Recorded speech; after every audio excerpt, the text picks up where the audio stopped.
Hey everybody, wake up. This is Wake Up with Mark Joyner, episode number 108. And today I will tell you why I think financial fitness is bullshit.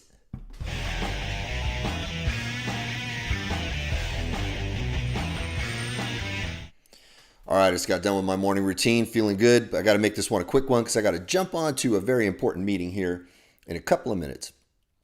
So let me tell you what I mean by this. To give you the short version of this, you guys can go to simpleology.com/BS. Well, that's actually not the short version. That is a more in-depth version. You'll see a blog post there, which will give you a little preview of a comic book that you can download for free. The comic book is called The Great Financial Boondoggle. And I'm going to give you the TLDR version of this here, but I strongly recommend you actually read that comic book because there's a lot of very useful information in there, and it will help sort of peel back the veil over most of our eyes that is deceiving us into seeing an illusion. The very beginning of that blog post shows a guy, holding up a sign, and it says retirement ahead, and it's an older man, and he says, "Turn back, it's a trap," right? And the idea is this, okay? I'm going to give you two of the most important points. First off, I believe that technology is going to make the world as we know it right now relatively obsolete very soon. The way we've been talking about politics, the way we've been thinking about finance, all of these things are going to have to be rethought. And the fact that this is not the number one conversation in mainstream public discourse right now, to me, is just yet another example of how completely and totally broken our media system is today. And no, I'm not siding with any one political side or another when I say that. I'm speaking of all of it. The whole system, the whole machine is broken. Case in point, we are now on the cusp of many, many jobs being laid off through automation. This is the most obvious example of this phenomenon. It is not the only one. It is but one of many. And the fact that we are not talking about this front and center right now, and we are still, race baiting each other, and the race baiting is happening on both sides, guys. I reject the notion that Trump is the only race baiter out there. Everybody's playing the race card, and it ain't doing racial minorities a damn bit of good the way the conversation is going right now. The Democrats are doing it for their agenda. The Republicans are doing it for their agenda. They're using y'all as pawns for political games, guys. It's all manipulation. You got to see that. Because if you look at the actual policies, that's what matters. If you look at the actual moves, that's what matters. Okay, forget all the rhetoric. The rhetoric is a dog and pony show. Now, I can speak at great length about how all of this stuff is going to change, and that's probably the topic for another conversation. But the reason it's relevant today is that if everything, the fabric of society itself is going to change, that means that the way that we're thinking about money has to change. Now, there's another more fundamental level that we have to talk about here. And even if we were talking about last century's technology, you have to understand this. Currencies can increase or decrease in value, and they often do.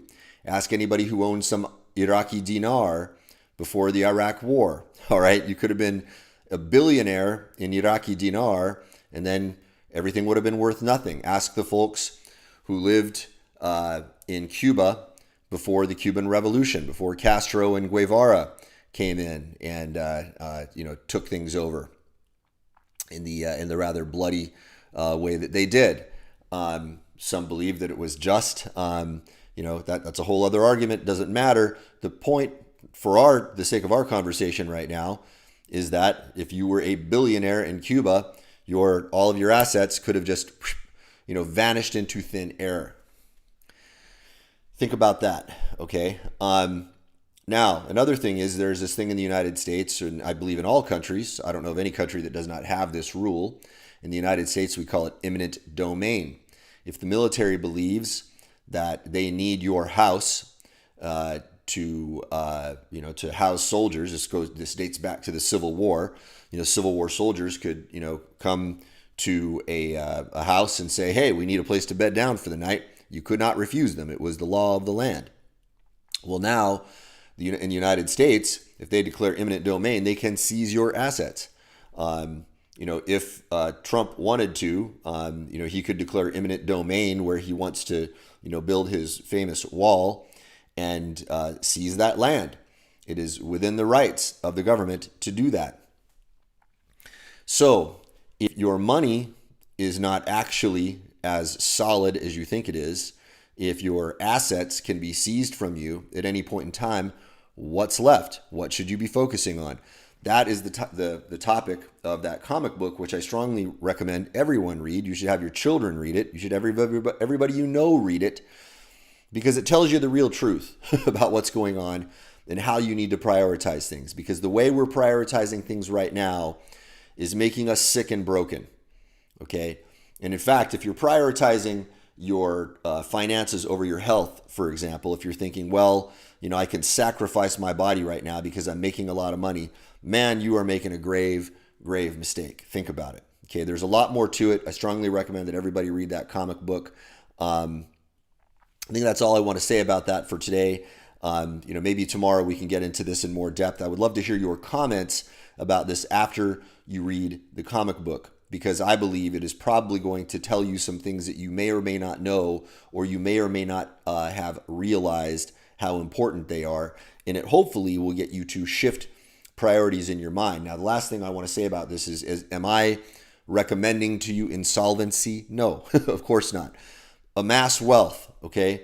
But there is a certain way you have to go about it, and there is a certain reality that you have to factor in while you do it. Most of us are doing it in a completely wrong way. And that book, if you go to simpleology.com/bs, you will learn exactly what to do, how to think about it. It will give you a battle plan for moving forward that I believe is going to be more stable than any other advice that you're going to get. That is my opinion. I leave it to you, as always, to make your own determinations about these things. And I strongly encourage you to question what I say in there and to think for yourself and to come to your own conclusions. All right, you guys have a beautiful day. I know I am, and I'll talk to you all tomorrow.